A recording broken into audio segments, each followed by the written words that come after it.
As part of the European City of Science 2016, the Great Manchester STEM Teach Meet brings together teachers, educators and professionals from all age ranges and phases together under one roof to share ideas, inspiration and get young people involved in STEM. Well, I think it's great because it brings academics from the university together with teachers, but I think what the really great thing is it crosses all education, so right from the early years all the way through secondary school, and then students in higher education, and then the academics in higher education as well. So I think that's a really, really good thing. Well, just to see so many people here for Manchester being the European City of Science, and it's just a great way of meeting different people from different industries, different disciplines, and it's just raising the profile of science. Can I just start by welcoming you all to the Great Manchester STEM Teach Meet, the first of its kind and being run as part of the European City of Science. I think everything that you're doing and that you do with your pupils and the things that hopefully you'll be doing during this year of the City of Science, I think have that power to inspire and have that power to actually change the future, not only the people, the young people who go along to those events, but actually the rest of us who experience whatever they're going to go on to create. And we only have young people in our care, if you like to put, learning with us for such a short time, and therefore hearing inspirational tales is really fantastic. Something like this to really bring people together and share ideas is just a perfect start.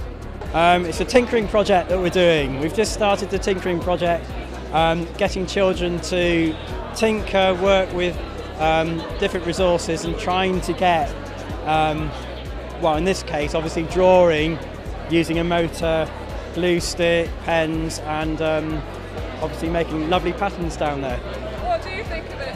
I think it's fantastic. I think it's really, really important. It doesn't matter how old or young you are, we need to be tinkering, because we are just steps away from tinkering to solving the world engineering grand challenges, and it really is. It starts with that tinkering.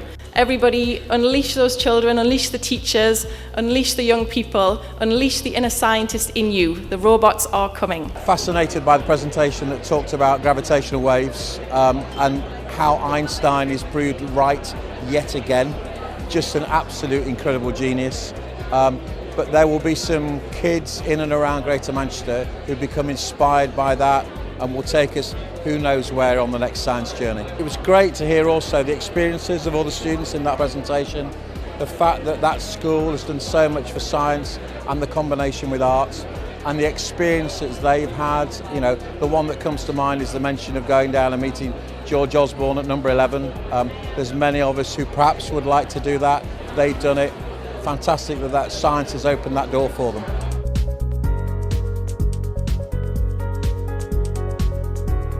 The way in which children engage and interact with other people in their environment underpins learning and development for 0 to 7s. But I'm looking to see how it inspires whole generations of kids and adults, and I mean adults as well as the kids. That's something in life is really exciting, it's different, and they can be part of it, they should be part of it, to grab it, take it and move with it. Well, I'm amazed how many people are here. I wasn't expecting this number, and also just the visuals are quite stunning, and the presentations at the beginning at the various levels were absolutely great. I feel enthused, and I've 39 years of teaching.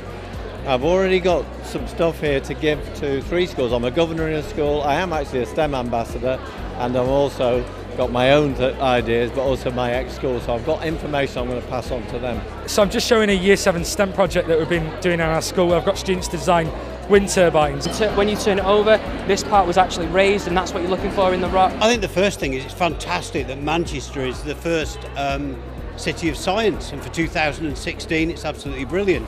What I've got from tonight is just watching the teachers, how inspired they are about science. They're so passionate about it, and there's a whole methodology of the way of teaching that's based on this process of, well, how does this work? How do you make this happen? Why does this happen?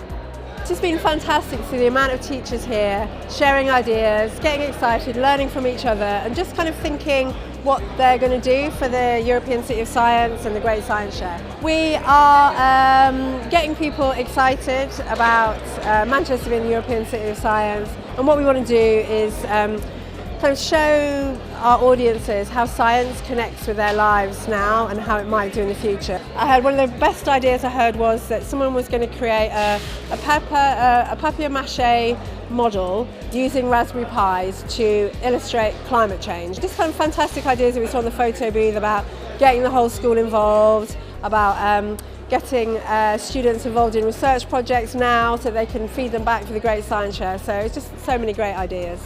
So we would just like to thank all the exhibitors, presenters and also the guests for tonight, and also our partners who it wouldn't be possible without: the Museum of Science and Industry, Manchester Communication Academy, the University of Manchester, SERI, and of course the European City of Science team.